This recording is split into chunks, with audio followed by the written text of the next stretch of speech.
Le gouvernement du Québec doit se charger de la gestion et de la réhabilitation de centaines de terrains contaminés.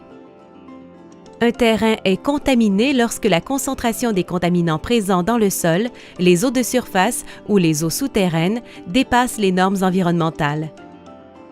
En mars 2017, plus de 1900 terrains contaminés étaient sous la responsabilité de l'État, ce qui représentait un passif de 3,1 milliards de dollars.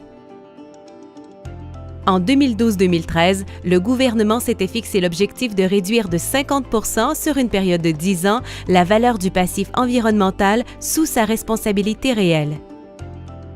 Le présent audit portait sur les terrains contaminés sous la responsabilité de l'État. Il a été effectué auprès du ministère de l'Énergie et des Ressources naturelles, du ministère du Développement durable, de l'Environnement et de la lutte contre les changements climatiques, MDDELCC, et de la Commission scolaire de Montréal, CSDM.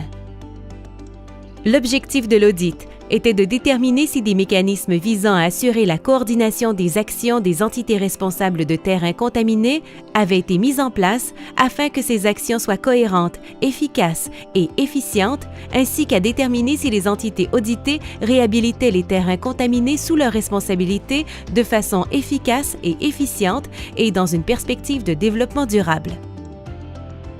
Le vérificateur général a constaté d'une part que peu de terrains ont été réhabilités à ce jour et d'autre part qu'il n'y a aucune assurance que les efforts de réhabilitation et les sommes investies sont destinés en priorité aux terrains les plus risqués pour la santé humaine et l'environnement. La coordination gouvernementale est insuffisante et l'objectif de 2021-2022 n'est pas en voie d'être atteint. Pour les deux ministères audités, il reste une proportion importante de terrains pour lesquels ils n'ont pas acquis les connaissances suffisantes pour confirmer la contamination et réduire les incertitudes dans l'évaluation des risques qu'ils représentent. Les sommes investies par les deux ministères audités sont peu importantes par rapport à la valeur du passif environnemental sous leur responsabilité. Le MDDELCC et la CSDM ne peuvent pas démontrer que les méthodes de réhabilitation qu'ils utilisent sont les meilleurs choix pour un développement durable.